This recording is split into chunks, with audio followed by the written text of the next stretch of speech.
जय हिंद बच्चों, सीखो प्लस क्लासेस के कंप्यूटर की सीरीज में आपका स्वागत है। आज हम कंप्यूटर का पहला चैप्टर का प्रश्न और उत्तर का डिस्कशन करेंगे। ठीक है, यह किताब जो 6th 7th और 8th में जो बिहार सरकार के द्वारा दी गई है, उसके पहले चैप्टर के प्रश्नोत्तरी के बारे में हम डिस्कशन करेंगे। ठीक है, अब चलते हैं हम पहला प्रश्न। पहला प्रश्न क्या पूछा है इसमें? ऑब्जेक्टिव क्वेश्चन है कि इसमें से कौन सा कार्य हम कंप्यूटर के द्वारा कर सकते हैं। तो ऑप्शन है गाना सुनना, ये भी कर सकते हैं, चित्र बनाना, ये भी कर सकते हैं, खेल खेलना, ये भी कर सकते हैं, उपयुक्त में से सभी सभी। ऑप्शन क्या हो जाएगा? डी हो जाएगा। ठीक है, चलिए दूसरा क्वेश्चन पूछा है, टीवी के स्क्रीन की तरह दिखने वाले कंप्यूटर के भाग को क्या कहते हैं?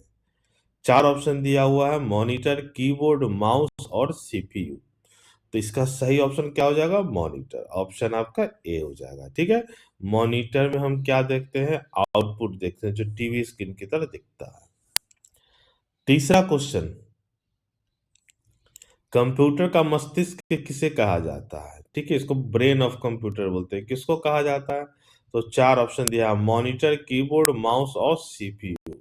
तो सही ऑप्शन क्या हो जाएगा? सीपीयू। और सीपीयू को क्या बोलते हैं? Central processing unit. ठीक है, इसी को ही ब्रेन ऑफ कंप्यूटर बोलते हैं। ठीक है, चलिए चौथा क्वेश्चन है, ब्लेज पास्कल द्वारा विकसित एंडिंग मशीन को किस नाम से जाना जाता है? या पहले वीडियो में जो भी पढ़े होंगे उससे संबंधित क्वेश्चन आपसे पूछा है, तो कौन सा होगा? पास्कल आइन। ठीक है ना। अगला क्वेश्चन है क्वेश्चन नंबर 5। 5 क्वेश्चन पूछा है, कंप्यूटर का जनक किसे कहा जाता है? तो कंप्यूटर का जनक किसे कहा जाता है? चार्ल्स बेबेज को। क्या नाम है? चार्ल्स बेबेज को फादर ऑफ कंप्यूटर कहा जाता है। अब चलिए क्वेश्चन नंबर 2 में आपसे बोला है कि सही गलत पर निशान लगाइए। कौन सा क्वेश्चन सही है? स्टेटमेंट किसका सही है? जैसे कि पहला आपसे बोला है, कंप्यूटर एक इलेक्ट्रॉनिक उपकरण है, तो सही हो या गलत? मतलब ये आपका सही है। ठीक है, कंप्यूटर बिना निर्देश के ही काम करते हैं? नहीं, कंप्यूटर को काम करने के लिए क्या चाहिए? निर्देश चाहिए। ठीक है, तो ये जो बातें हैं गलत है कि बिना निर्देश के ही काम करते हैं। निर्देश देने का मतलब है उसको कीबोर्ड से निर्देश चाहिए, उसको माउस से निर्देश चाहिए। ठीक है, तीसरा है, माउस के द्वारा हम कंप्यूटर पर टाइपिंग करते हैं। तो देखिए, टाइपिंग हम कीबोर्ड के साथ करते हैं, कीबोर्ड से करते हैं। माउस से हम क्या करते हैं? क्लिक करते हैं। ठीक है, तो ये भी आपका स्टेटमेंट क्या है? आपका गलत है। अगला क्वेश्चन है, कंप्यूटर पर लंबे समय तक बड़ी मात्रा में डाटा को स्टोर किया जा सकता है? सही है, कंप्यूटर पर किसी भी समय के लिए हम स्टोर करते हैं डाटा, जैसे वीडियो हुआ, ऑडियो हुआ। तो ये क्या आपका सही है। कीबोर्ड से कुछ भी टाइप किया जा सकता है और उसे मॉनिटर पर देखा जा सकता है। ये भी आपको सही है, कोई भी चीज हम कीबोर्ड पर ही टाइप करते हैं। ठीक है, तो ये आपका 5 क्वेश्चन सही गलत से संबंधित था। अगला क्वेश्चन आपसे पूछा है कि फिल इन ब्लैंक्स, है ना। अब जैसे कीबोर्ड के द्वारा कंप्यूटर में हम क्या करते हैं? तो कंप्यूटर में हम टाइप करते हैं, तो ये पहला का आंसर क्या हो जाएगा? इनपुट। ठीक है, दूसरा है, कंप्यूटर शब्द कंप्यूट से बना है, इसका अर्थ है, ये भी आपको पहले वीडियो में हम बताए हैं। जिनको नहीं समझ में आता है, पहला वीडियो आप देखिएगा। ठीक है ना। तो कंप्यूटर शब्द का शाब्दिक अर्थ क्या होता है? गणना करना। तो ये क्या है? दूसरा का आंसर क्या हो जाएगा? गणना करना। तीसरा, डेटा आदि के परिणाम को संग्रहित करने की प्रक्रिया को क्या कहते हैं? जैसे कि मोबाइल में हम डेटा उटा डालते हैं, तो उसको सेव करते हैं, वीडियो ऑडियो को, तो उसको क्या बोलते हैं? तो उसको क्या बोलते हैं? स्टोरेज करना। तो तीसरा का क्या हो जाएगा? ये स्टोरेज करना है। ठीक है, चौथा, कंप्यूटर द्वारा रॉ डेटा की प्रक्रिया के बाद प्राप्त आउटपुट को देखा जा सकता है। तो कंप्यूटर में कोई भी चीज करते हैं तो हमको रिजल्ट के रूप में क्या मिलता है? आउटपुट मिलता है। उसको हम कहाँ देखते हैं? मॉनिटर पर। तो चौथा क्या हो जाएगा आपका? मॉनिटर। ठीक है, पांचवा, गणना करने के लिए सर्वप्रथम की प्रयोग किया जाने वाला उपकरण का नाम क्या है? तो सर्वप्रथम उपकरण नाम का नाम क्या है? अबेकस। ऑप्शन क्या हो जाएगा आपका? 5 का हो जाएगा अबेकस। ठीक है, तो ये 5 आपका फिल इन ब्लैंक्स है। अगला क्वेश्चन लघुत्तरीय क्वेश्चन आपसे पूछा है, चलिए उसको भी हम देख लेते हैं। लघुत्तरीय है कि कंप्यूटर को कंप्यूटर सिस्टम क्यों कहा जाता है। अब देखिए इसके बारे में हमने लिखा है कि कंप्यूटर को कंप्यूटर सिस्टम इसलिए कहा जाता है क्योंकि कई एकीकृत भागों और मॉड्यूलों को मिलकर बनता है।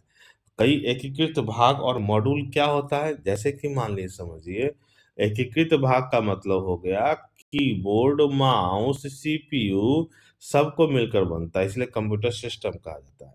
ये एक साथ जुड़े होते हैं, कई काम करते हैं। कंप्यूटर सिस्टम में क्या होता है, हार्डवेयर होता है, सॉफ्टवेयर होता है, बाकी उपकरण होता है। बाकी उपकरण का मतलब होता है प्रिंटर होता है, उसका स्पीकर होता है, स्कैनर होता है। ये सभी मिलकर सूचना में प्रोसेस करते हैं, मतलब सूचना को बनाते हैं, उसको व्यवस्थित करते हैं और प्रस्तुत करने का काम करते हैं। इसीलिए हम कंप्यूटर को क्या बोलते हैं, कंप्यूटर सिस्टम कहा जाता है। ठीक है। दूसरा क्वेश्चन है, कंप्यूटर अपने दैनिक कार्यों में कैसे सहायता प्रदान करता है। ठीक है। देखिए कंप्यूटर जो है दैनिक कार्यों में, हमारे दैनिक कार्यों में, संचार में, इंफॉर्मेशन में, शिक्षा में, बैंकिंग में, मनोरंजन में और ऑफिस में कामों को तेजी से सटीक और आसान बनाकर बहुत सहायता करता है। ठीक है। यह इंटरनेट के माध्यम से सूचनाएं खोजने, ऑनलाइन खरीदारी, बिल भुगतान और दूर बैठे लोगों के साथ हम वीडियो कॉलिंग कर लेते हैं। ठीक है ना।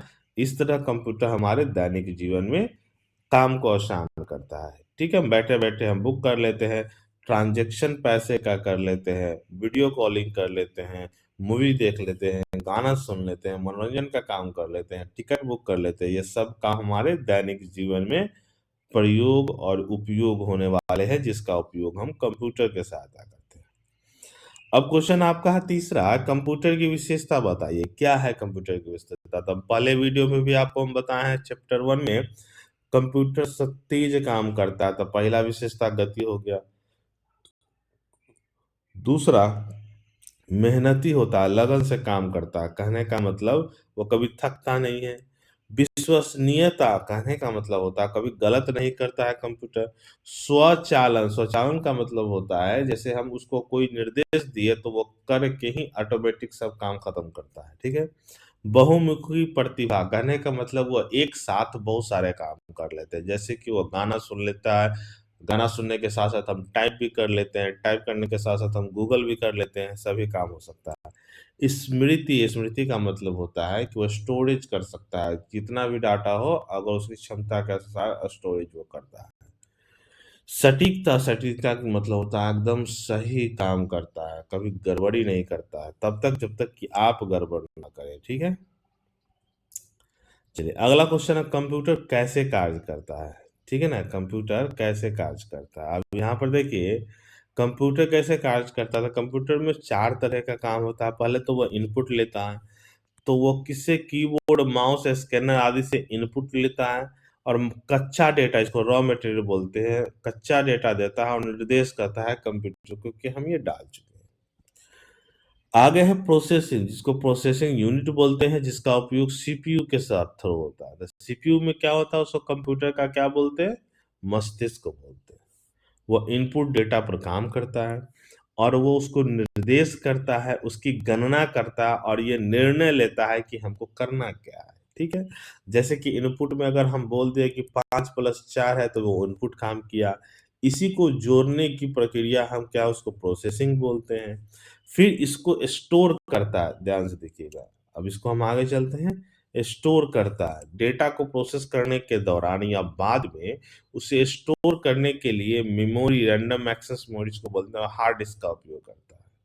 ठीक है। ये जो हमने देखा है कि जो सोचता है 5+4, यहाँ पर इस चीज को स्टोर करता है और अंत में क्या देता है, हमको आउटपुट देता है। तो 5+4 क्या हो जाएगा, 9। तो प्रोसेसिंग के बाद कंप्यूटर परिणाम को मॉनिटर, प्रिंटर या स्पीकर जैसे उपकरणों से माध्यम से हमको प्रदर्शित करता है। ठीक है ना। या हमको मॉनिटर पर दिख जाएगा, या अगर हम वीडियो सुनते हैं कोई भी चीज का तो हम वीडियो से हमको प्राप्त हो जाता है, या कोई मॉनि प्रिंटर से हमको निकल के मिल जाता है। ठीक है ना। चलिए पांचवा क्वेश्चन है, डेटा और सूचना में क्या अंतर है। डेटा और सूचना में आपसे पूछा है। तो देखिए ये चीज भी हमने पहले वीडियो में आपको बताया है कि डेटा अव्यवस्थित और अपरिष्कृत तथ्य होता है। जैसे हम कोई भी चीज लिख के बोल दिए गूगल में, उसको हम डाटा बोलते हैं, लेकिन गूगल अपने तरह से कोई काम कर लेता है सोते हुए से, उसको सूचना बोलते हैं। सूचना में क्या होता है, संसाधित व्यवस्थित डेटा शामिल होता है, जिसे एक सार्थक संदर्भ में प्रस्तुत किया जाता है। ठीक है। डेटा एक ऐसी इकाई है जिसमें कच्चा माल होता है, उसका कोई विशिष्ट अर्थ नहीं होता है। लेकिन सूचना क्या होता है, आंकड़ों का एक समूह है जो सामूहिक रूप से एक तार्किक अर्थ रखता है। ठीक है ना। डेटा सूचना पर निर्भर नहीं करता है, लेकिन ये जानकारी आंकड़ों पर निर्भर करता है। मतलब इसको डेटा पर निर्भर है, लेकिन डेटा सूचना पर निर्भर नहीं है। ठीक है। मतलब हम डेटा कुछ भी डाल सकते हैं, लेकिन जब हमको सूचना चाहिए तो उसी डेटा जो पहले से अवेलेबल है या हम देते हैं, उसको व्यवस्थित रूप से हमको चाहिए। ठीक है। यह केवल कच्चे आंकड़े के निर्णय लेने के लिए पर्याप्त नहीं है, ये निर्णय लेने और जानकारी के लिए पर्याप्त है। कहने का मतलब, जो वो डाटा मिलता है जब हम देते हैं तो वो सही हो या गलत ये डिसीजन हम नहीं कर सकते हैं, लेकिन जब वही सूचना में परिवर्तित हो जाता है तो वो सही परफेक्ट होता है। ठीक है। जैसे कि डेटा, एक उदाहरण छात्र का परीक्षा स्कोर है। ये स्कोर है कि डेटा है कि विद्यार्थी को इतना आया, लेकिन किसी कक्षा का औसत अंक किए गए आंकड़ों से प्राप्त जानकारी। लेकिन वही अगर हमको वर्ग कक्षा की अगर बात करें तो उसके लिए प्रत्येक विद्यार्थी का हमको डाटा चाहिए। ठीक है। तो ये थे डेटा और सूचना में अंतर। अब दीर्घ उत्तरीय जो 5 नंबर जिसको बोलते हैं कि दीर्घ उत्तरीय प्रश्न, उससे संबंधित प्रश्न का देखिए क्या पूछा है। कह रहा है कंप्यूटर के विकास की संक्षिप्त जानकारी दीजिए। देखिए कंप्यूटर के विकास की संक्षिप्त जानकारी हम आपको दे रहे हैं, ठीक है ना, और इसको आप लॉन्ग में लिखना ज्यादा प्रेफर कीजिएगा। देखिए, पहला कंप्यूटर प्रथम यांत्रिक गणना यंत्र 1682 में ब्लेज पास्कल ने बनाया था, जिसको कैलकुलेटर के रूप में बोला जाता है। ठीक है ना। उसके बाद चार्ल्स बेबेज के द्वारा बना था एनालिटिकल इंजन 1837 में। अच्छा, इसी को हम प्रोग्रामेबल कंप्यूटर माना जाता है, इसको पहला स्टेज माना जाता है विकास का। ठीक है। पहली पीढ़ी 1940 से 56 तक बनी थी, जिसमें किसका प्रयोग हुआ था, वैक्यूम ट्यूब का। ठीक है ना। और उसमें कैसे कौन सा परिणाम था, एनियाक नामक कंप्यूटर बना था। ठीक है। दूसरी पीढ़ी 1956 से 63 के लिए माना जाता है, और इसमें किसका प्रयोग हुआ था, ट्रांजिस्टर का। देखिए पहले में वैक्यूम ट्यूब का प्रयोग होता, दूसरे में क्या, ट्रांजिस्टर का। ठीक है ना। ये अधिक विश्वसनीय था, पहले से ये छोटा हुआ करता था। ठीक है। तीसरा कंप्यूटर 1964 से 71 तक, इसमें आईसी का प्रयोग होता था, इंटीग्रेटेड सर्किट का। ठीक है ना। और चौथी पीढ़ी के कंप्यूटर में हम 1971 से वर्तमान में हम बात करें तो माइक्रो प्रोसेसर आधारित कंप्यूटर का प्रयोग हो रहा है अभी भी। और प्रेजेंट में अगर पांचवी पीढ़ी की बात करें तो आर्टिफिशियल इंटेलिजेंस का प्रयोग हो रहा है, एआई का। ठीक है ना। तो ये इसकी पांचवी पीढ़ी है। अगला क्वेश्चन है, विभिन्न प्रकार के कंप्यूटर की चर्चा कीजिए। ये आपका क्वेश्चन अंतिम है। ठीक है ना। अब विभिन्न प्रकार के कंप्यूटर कौन कौन सा है, ऐसा हम देखते हैं एक एक लाइन में। ठीक है ना। पहला कंप्यूटर है सुपर कंप्यूटर। देखिए सुपर कंप्यूटर बहुत तेज, शक्तिशाली और वैज्ञानिक गणना के लिए किया जाता है। आप पहला वीडियो में देखे हुएगा, बोलेंगे भारत का पहला सुपर कंप्यूटर का नाम क्या था, तो उसका नाम क्या था, परम 8000। ठीक है ना। ये भारत का पहला सुपर कंप्यूटर था। ठीक है। दूसरा था मेन फ्रेम कंप्यूटर, जब बड़ा संगठन के लिए भारी डेटा प्रोसेस करना होता है, जैसे कि मान लीजिए रेलवे रेलवे का डाटा अगर बनाना पड़े तो बहुत ज्यादा डेटा की जरूरत होती है, पूरे भारत में काम करता है। ठीक है ना। मिनी कंप्यूटर ये मध्यम आकार कार्यों के लिए होता है। ठीक है ना। बहुत सारे कंप्यूटर जो जुड़ा होता है, जैसे कि मान लीजिए एक बड़े से संगठन का मेन कंप्यूटर, इससे छोटा छोटा कंप्यूटर जुड़ा होता है, उसको मेन फ्रेम बोलते हैं। ठीक है। माइक्रो कंप्यूटर या पर्सनल कंप्यूटर, ये पर्सनल यूज के लिए होता है, इसको हम डेस्कटॉप लैपटॉप ऐसा बोलते हैं, उसको माइक्रो कंप्यूटर बोलते हैं। ठीक है। वर्क स्टेशन उच्च प्रदर्शन करने वाले व्यक्तिगत कंप्यूटर तकनीक और वैज्ञानिक कार्यों के लिए किया जाता है। जैसे कि मान लीजिए किसी को रिसर्च करना है तो उसके लिए उसको हाई कैपेसिटी कंप्यूटर की जरूरत होगी। ठीक है। और छठा एम्बेडेड सिस्टम, विशेष कार्यों के लिए डिजाइन किए गए कंप्यूटर को हम क्या बोलते हैं, एम्बेडेड सिस्टम बोलते हैं, ठीक है ना। जैसे कि मान लीजिए मोबाइल, उसमें विशेष सिस्टम की जरूरत होती है। जैसे कि इसी के लिए एक ऐसा मान ले, जैसे कि फ्रीज, फ्रीज भी एक कंप्यूटर का पार्ट है, लेकिन उसमें जो कंप्यूटर का प्रयोग होता है वो केवल खाने से संबंधित उसके प्रिजर्वेशन के रूप में होता है, ठीक है ना, कि हम कैसे खाने को लो टेम्परेचर पर रख सकते हैं। माइक्रोवेव, यहाँ खाना गर्म करने के लिए सिस्टम का प्रयोग होता है, इसमें भी आईसी का प्रयोग होता है, सब में आईसी का प्रयोग होता है, ठीक है। तो ये आपका प्रश्नों का संकलन था, ठीक है ना। इसको आप नोट डाउन कीजिएगा, है ना, और इसको सॉल्व करने की कोशिश कीजिएगा, याद करने की कोशिश कीजिएगा। आने वाले समय में एक महत्वपूर्ण सब्जेक्ट के रूप में बिहार सरकार देने जा रही है, ठीक है। तो अच्छा लगे तो शेयर, लाइक, कमेंट्स कीजिएगा। धन्यवाद।